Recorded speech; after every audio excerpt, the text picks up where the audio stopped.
le scandale des Panama Papers? Moi, mon beau-frère, il croyait que c'était les couches Pampers. J'ai dit non, c'est une histoire de fuite, mais c'est pas très propre. On dirait le nom d'un film, Panama Papers. Ce qui m'a choqué dans la liste des noms, c'est qu'il y avait Patrick Balkany. Un homme aussi intègre. Je comprends pas. Jérôme Cahuzac. Quelle surprise. Et Platini, Michel Platini, c'est la deuxième fois qu'il est pris en toute innocence, malgré son honnêteté. Pour les 2 millions d'euros, il avait dit FIFA Féfu, faudrait pas voulu.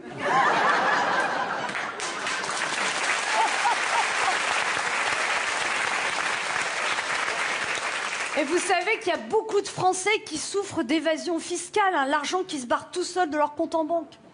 Mon beau-frère, il n'a pas un compte bancaire, il a un compte bancal. Il a demandé à son banquier, est-ce que ce serait possible de délocaliser mon découvert au Panama? Ah, parce que les riches ont des comptes au Panama, les pauvres ont des livrets A. Par contre, vous avez vu, dans la liste, il n'y a pas François Hollande. Hein. Non, non, il n'a pas de compte. C'est pas qu'il soit honnête, mais c'est qu'il ne sait pas comment faire. Vous avez vu que François Hollande a déclaré « La France va mieux ». Je me suis dit, ça y est, ils ont légalisé le cannabis, on s'en est pas aperçu. La France va mieux. Ça veut pas dire que la France va bien, ça veut dire qu'elle va moins mal. Et moi, je pense qu'avec les politiques, quand on s'attend au pire et qu'on n'espère pas le meilleur, on est moins mal quand ça va pas bien. Vous comprenez bien ou j'explique mal?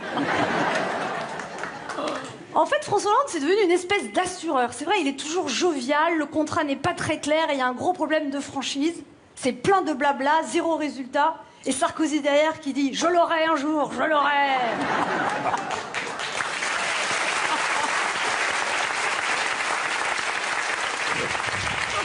Sinon, moi, franchement, François Hollande, je verrais bien travailler aux pompes funèbres. Parce que c'est vrai, lui tout seul, il a enterré la gauche, notre pouvoir d'achat et toutes nos illusions.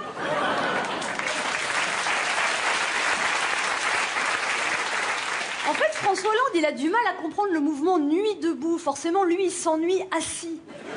Il n'a pas encore dit s'il se représentait. Il a déclaré « Je donnerai ma réponse à la fin de l'année ». Je pense qu'on va être déçus par notre cadeau de Noël. Vous savez que d'après les sondages pour 2017, les Français, ils rêvent de soit Juppé, soit Macron. Pépé ou bébé.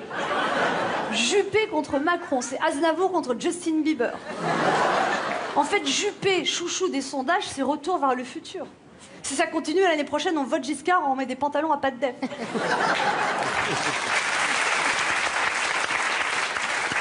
Et vous avez vu que François Fillon a annoncé qu'il voulait rénover la France. François Fillon qui rénove la France.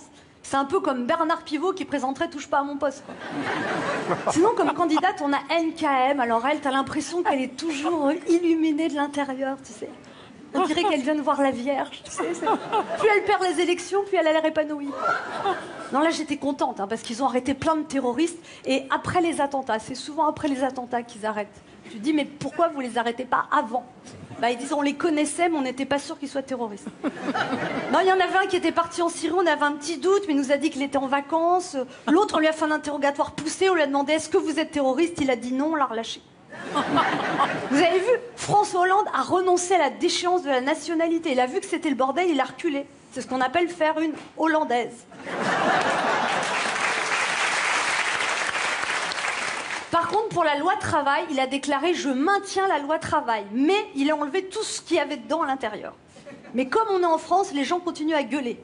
On leur demande « Pourquoi vous gueulez ?» Ils y répondent « Mais parce que... » Quand même. Et vous avez vu que Benzema n'est pas sélectionné pour l'Euro. Oh. Non, ils ont expliqué qu'ils avaient d'autres critères de sélection que les résultats sportifs. Enfin, tant s'ils commencent à faire passer des tests d'orthographe à tous les joueurs, on va... Non, mais il y en a qui disent, mais qu'est-ce qu'elle va faire, la France, sans Benzema à l'Euro? Moi, je dis, faut pas s'inquiéter. Même sans lui, je suis sûre que l'équipe va arriver à perdre. Vous avez vu, l'album de Renaud, c'est plus vendu que celui des Restos du Cœur. Comme quoi, en France, c'est plus facile d'arrêter de boire que de trouver à manger.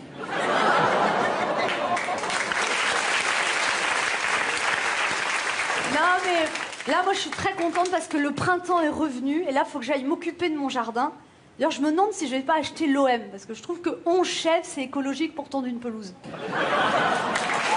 Romanoff.